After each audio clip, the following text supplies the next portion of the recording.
Hello everyone. Today's video we're going to be taking a look at the runway width illusion. Now you're probably sitting there going, wait, what is the runway width illusion? What is he talking about this week? Well, it's an interesting phenomena that exists where when you're trying to get the correct glide path, especially when you're flying in visual conditions, that you're not quite sure where you are height-wise because of the change of width of the runway versus the length or slope of the runway. So to do this, I put together kind of a fun little demonstration that will sort of illustrate just how dramatic this effect can really be and kind of give you some tips to make it a little bit easier to identify. So let's go ahead and get started. All right. So for our first approach, we're going to be flying into 1 India 5. Now, this is a pretty neat little airport. It's now a closed airport, which is kind of a shame because it's kind of unique. So right now we are on glide slope, and you're probably looking around going, are you kidding me? You call that glide slope? Well, if you do the math, if you're about a nautical mile away from the end of the runway, your altitude should be somewhere between 200 and 300 feet above the actual ground itself. So we're actually pretty good where we are. So I'm going to go ahead and unpause real quick. Whoa, I think I time accelerated by accident there. Nah, I was right the first time. Let's go ahead and slow ourselves down. Let's go ahead and get ourselves a thing. So again, we are still basically on glide path here. And this is roughly what you'd be seeing. Our altitude is looking pretty solid. I'm not doing anything extreme as far as coming in, getting my airspeed nice and slow here. I miss this Cessna 152. I've done so little flying in it recently. I can get this thing down to like 43 if I wanted for landing.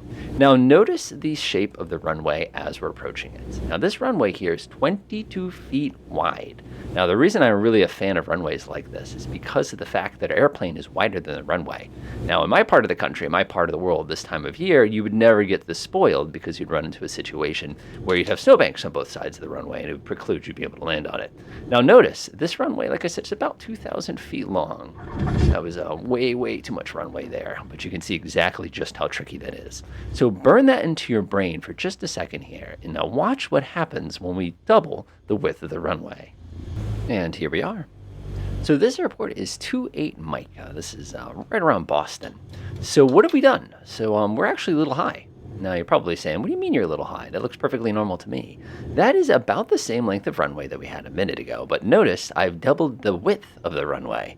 So now as we're approaching, your brain is sitting there going, oh, it's quite a bit of runway there. I'm just kind of coming a little bit, must be already too high. But notice our actual correct glide slope should actually be down here. So you can have a good look here at the difference in what happens at the appropriate angle of our attack. So in this case, you can see that runway, while it's the same length, appears that we are just a little bit on the high side because it is so darn wide. But the reality is we've got everything pretty well set up in this particular case. So we're just going to kind of keep on making our way down to the ground. Now notice what happens as we start getting very close in the last component of our little approach here. Everything's looking pretty good, looking pretty darn good.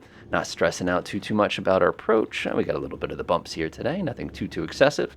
And we're going to make this a nice short landing. See how it's the exact same length of runway? And we're down. Nice. But that extra width makes it a little bit weird as far as that approach. Now the most dramatic of this, of course, is going to come in a moment. And here we are. We're going to land ourselves. And now we've gone ahead and changed it one more time, gone with a much wider runway. Go ahead and get ourselves all nice and lined up with this lovely thing. Start that nice approach. And are we high or are we low? Make you think about that for just a second here. Still thinking, again, that's twice as wide of a runway. Am I too high? Am I too low? Or does something else not quite look right? Yep, if you have guessed it already, I did nothing to the width of the runway. What I've actually done is I've doubled the length of the runway without touching the width of the runway. Now the reason I did that is I wanted you to be able to see side by side what happens when you combine those dimensions in such a way that it appears that they're about the same. So in this case, our approach was actually a little on the high side, and now that we're starting to get a little bit slow, it's a little bit on the low side as well. Go ahead and pull that throttle, put that left wing down, catch that crosswind, and let's go ahead and settle this plane down nice and gently on the ground. Now notice how much runway is now ahead of me compared to everything we just saw, even though the width has not really had that dramatic of a change. So as you can see, kind of playing with those sort of illusions really has a really big impact on exactly what it is you're trying to do.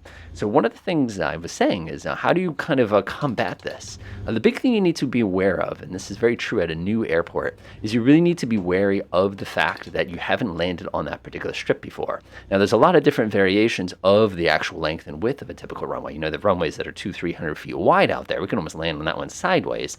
The important thing is when you do your traffic patterns, do them on the numbers. If you know you need to be exactly 1,000 feet above, when you do that first initial look out the window trying to identify, what roughly it's going to look like, when you do your standard 500 feet per minute descent, when you set yourself in your speed, by hitting all those numbers, regardless of what things appear to be, you will be able to go ahead. Actually, he's telling me I got to go to the right. Okay, fine, be that way. I'm going to the right, man. I can't go to the right anymore. What he wants me to do? Non-stop. All right, that's what he said to do. Not even close, bud, but whatever you want to call it. So as you can see, the trick there is make sure you fly your traffic patterns. Make sure you check your numbers. If you're an instrument approaches, make sure you read every little detail as far as, what things should appear to be, what the PAPI settings are going to be. All that's going to be critically important if you want to safely get the plane on the ground without having to deal with that dreaded go-around. Speaking of go-around, remember, you can always go around.